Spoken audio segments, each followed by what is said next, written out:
Hear ye, you stand before Soul, first of his name, boss of House Breezy, bane of the fallen king, defender of a shattered world, dragon slayered, the fearless, the gullible, horned cuck, the uninvited shill for Blizzard. I didn't write that. Sure I did.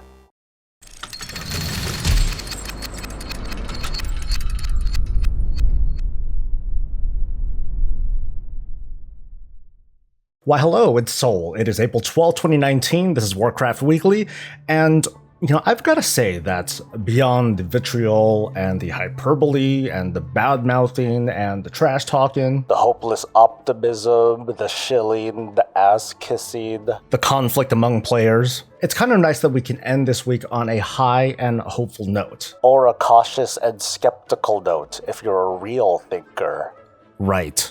Jeremy Fiesel channeled the spirit of the WoW team and partially lifted the curtain on patch 8.2, The Rise of Azshara. With no trailer, boo, go home. There is a lot coming, and today I'm going to start with what I think is the most important piece to this 8.2 turnaround, the wheel mount looking thing. Okay, it's the Heart of Azeroth 2.0 that's coming our way. To those of you who sent their well wishes from yesterday, thanks a ton. I wasn't feeling too well, as you can see, but today I'm feeling artificially better, so if I seem kind of low effort, then that's why. Wait, you weren't low effort before? First, some basic news. This week, players across the game encountered the questline that leads us to the Crucible of Storms raid, where their Naifu dreams finally come true. And those who got through to the end were offered a chance to keep N'Zoth's gift, a purple helmet-looking thing attached to your head that overrides your transmog. For that reason alone, I'm not sure if I want to keep it. I might just hold on to it until I feel like getting rid of it. Yes, Soul, you should keep the gift. It whispers sweet nothings to you, like telling you to not buy bad games. But I want it! Come on. I'm a little bit butthurt that this isn't one of those player choice moments, because this isn't the kind of quest that you can complete where you decide, yes, I want to keep the eye, long live the Void Lords, and stuff like that. If you choose that, it's the same as choosing to not complete the quest, and that's a bummer. Though I do suppose that it'd be a little bit hard to roleplay and being a willing servant of the old gods forever. Because how are we supposed to join sweet Xal'atath beyond the abyss? You can't, she's mine. Yeah, okay. And starting next week, the Crucible of Storms raid is opening, unleashing before us 2 bosses and epic loot that you're going to send because that's the real fun. I kind of like this split between what's basically an 11 boss tier. We had the meat of the raid game in late January, and now we're getting, like dessert. Or you can think of it like a palate cleanser while we wait impatiently for 8.2. Hey everyone, now's your chance to use counter metaphors, like hey, dessert won't help a bad dish like biffa. It needs a laxative instead. Ha, ha, ha, ha. Oh ha. yeah, thanks for the positivity, Bob. You're welcome. Anyway, at the same time, it would be kind of a stretch to take the Boda storyline and the Crucible of Storms storyline and smash them together. They kind of conflict. The bosses in the Crucible of Storms could have been folded into the upcoming 8.2 raid, bringing the total bosses up to 10. But by putting these 2 bosses in 2.5 content, I guess I would say that's a reasonably good way to pace the content. No, say cadence. That helps you get on Ian's good side. I think that provides a good cadence of content. What the f? By total coincidence, the Alliance completed the Mythic Hall of Fame for the Battle of Dazar'alor raid 1 week before this new raid's going to open up. So as of this week, Mythic Cross-Realm shenanigans are available for Boda. But here's some context. During Season 1, the Uldir raid, the Horde completed their Mythic Hall of Fame on October 14th, the Alliance on November 5th. In Season 2, the Horde completed the Hall of Fame for Battle of Dazar'alor on March 9th, the Alliance April 7th. This translates to it taking 7 more days for the Alliance to clear Mythic Jaina than it did Mythic Cahoon. Well, to be more precise, that's more like 1 raid reset that the Alliance needed. And we've also got to consider the numerous changes and nerfs since Jaina's first clear. This brings us to the same question I asked last season. Is the WoW team doing enough to help faction balance among skilled PvEers? It's a little bit hard to say because, especially for this raid, the last 6 bosses, well, everyone's playing the same faction. So maybe this particular tier is just a demonstration of just how separated the factions are among their skilled raiders and dungeon runners. Ultimately, the Mythic Hall of Fame is a very long-term and I guess a soft way to balance out the factions because of these prestige incentives. But what do you think? Was this a good measure of the faction problem, or will we have to wait for the 8.2 raid to revisit this conversation? Moving on to classic WoW news, the team revealed their PvP content release plan. Also known as how much Blizzard messed with PvP before they did any expansions. The people over at Wowhead compiled a very nice chart detailing the phases that'll roll out with the barrels of content and changes, which I'm going to show here. Just talking about PvP though, in Phase 1, nothing's going to be enabled just like before. There's no honor system, no gear to obtain, nothing of that sort. In Phase 2, the honor system will be enabled, along with that honor kills, dishonored kills, and rewards to obtain from ranks. In Phase 3, Battlegrounds will kick in, starting with Alterac Valley and Warsong Gulch. In Phase 4, Arathi Basin opens up. Phase 5 may or may not have something for us. PvP vendors did add items over time, so Phase 5 might be when this is done. In the 6th and final phase, they'll add in the PvP objectives in Silithus and Eastern Plaguelands. The only thing that's left to figure out now is what's going to be the timeline for these phases. Will they be spaced out similarly to how things were in vanilla, because that's about 2 years. Feel free to share your thoughts in a comment. So, as you know, there was a massive information dump for the upcoming patch 8.2 Rise of Azshara. Many streamers and content creators were flown down to Blizzard HQ to playtest the new content and ask questions to developers. The breadth of their selection of people was very interesting, and I want to take a quick moment to discuss why some people were invited while others weren't. It's cause you're not a big channel. Yeah, but... Get over it and move on.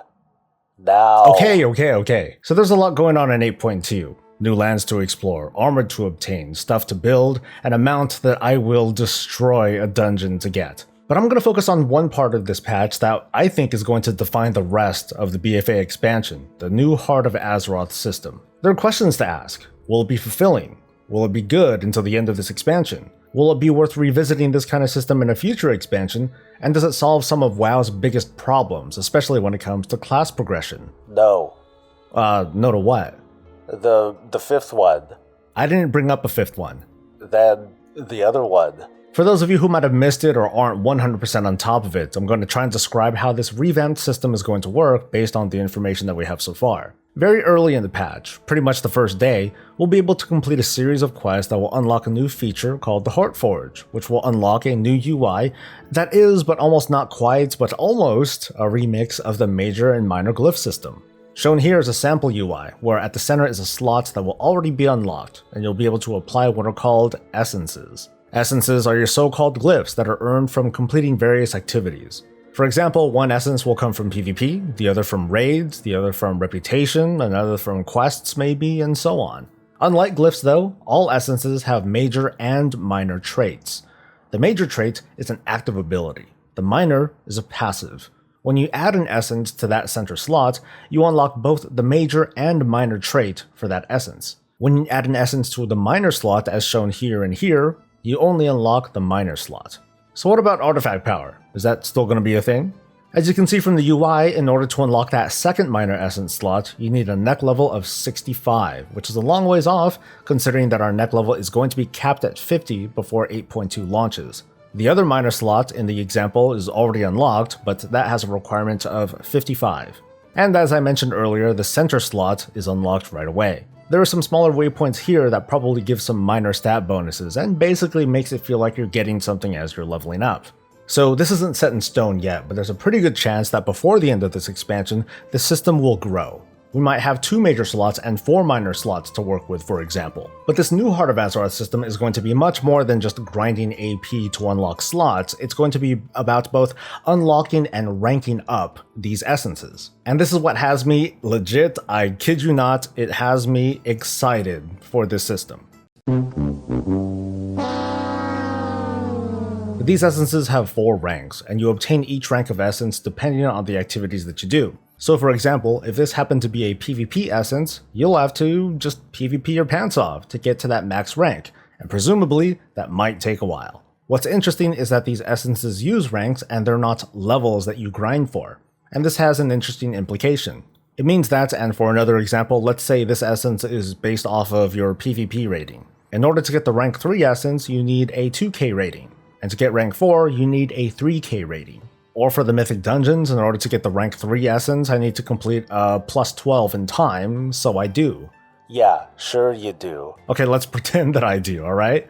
But that means I can immediately qualify for that rank 3 essence. I don't necessarily have to obtain the first 2 ranks beforehand. That's the reason why I'm a fan of this kind of system. It's a progression system with multiple paths, and it celebrates doing activities rather than trying to funnel players into just grinding away at the most efficient one. Think of all those Maw of Soul dungeon grinds that you did back in Legion for both artifact power and chances at legendaries. And not only are we working towards a goal, when we meet it, it's done. There's no RNG memes to be had here. Once an essence is at rank 3, you can consider that done and focus on something else, or you can keep going and get whatever the heck requirements that there are to get to rank 4, where you unlock a cool visual effect. The current feeling of obtaining higher level gear and then you feel like, oh shucks, I need to grind more neck levels, well that's gonna go away. Blizzard provided a few examples of essences on their blog post, which I'll post here. Notice that towards the bottom that these particular essences are role specific. Some essences are going to be universal. As you can see, these are some pretty powerful actives and passives. One thing that does leave me disappointed is that when designing these traits and abilities, the team focused on celebrating the roles, tanks, healers, and DPS, and not the 12 classes or the 36 specializations. On the flip side though, by going with roles, this gives freedom to both the team and we as players options to mess with, some of which I'm sure won't sim very well, but it might be fun to play with anyway. If this new Heart of Azeroth thing was more class-centric, then that would probably be cooler, no doubt. I don't want to give the WoW team an excuse, but I think it would be too big of an ask to have them basically recreate or to recycle artifact abilities within the scope of a patch, but I'm going to talk about that a little bit more in just a bit. Let me share some concerns first, one of which is how alt-unfriendly might this system be. It's good, in fact I think it's very good, that you're not necessarily grinding for essence ranks with the exception of maybe if there are essences that require a certain amount of reputation. Knowledge levels as we know them, they are going to come back in 8.2, so that's going to help with the unlocking of slots, but what is the likelihood that my alts will be able to obtain and rank up their essences in a reasonable amount of time?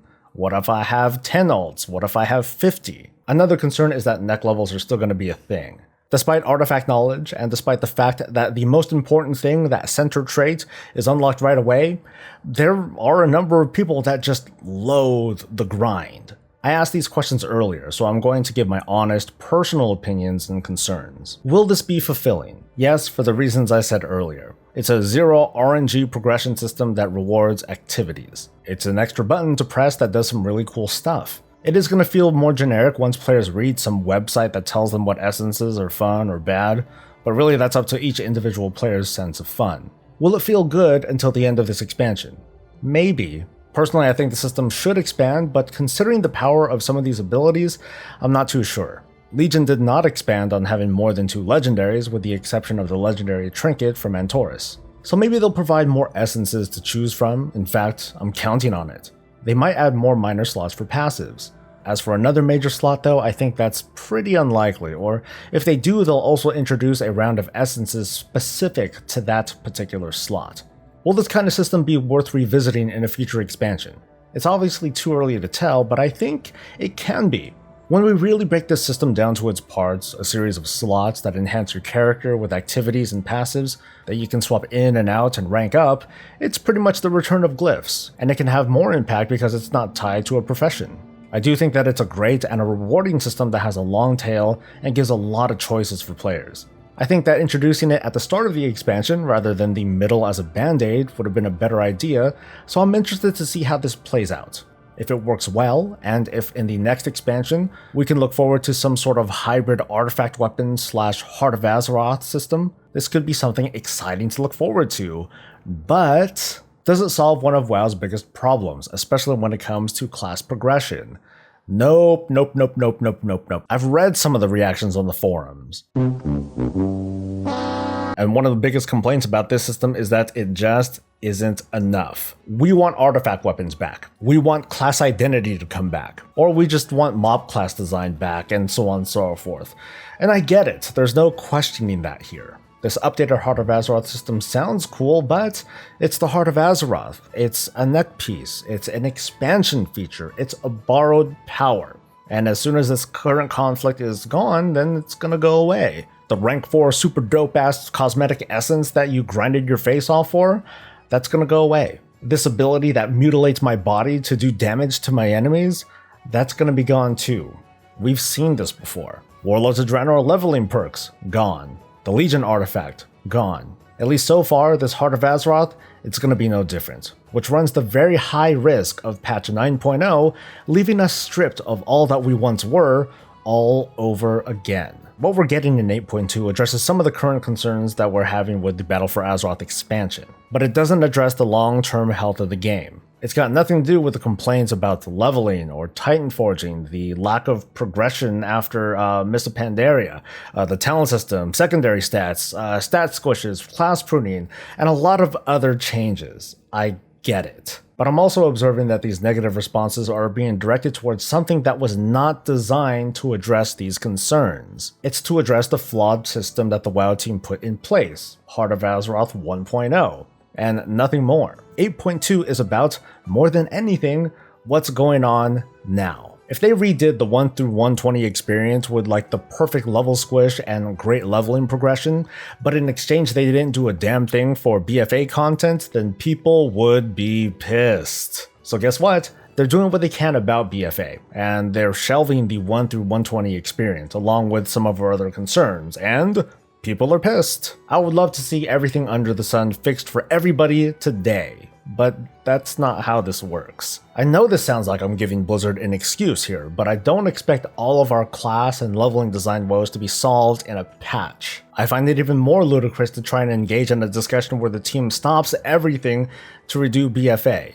When it comes to the future of WoW in the long term, I expect all that stuff to be talked about in about 7 months. And I know that's super far away, but that's still 7 more months for us to continue bringing these issues up, to keep bitching up a storm, and to keep making feedback videos. That's 7 more months for Blizzard to do something better. As for this upcoming 8.2 patch, I admit that it's got me pretty hopeful for the rest of the expansion.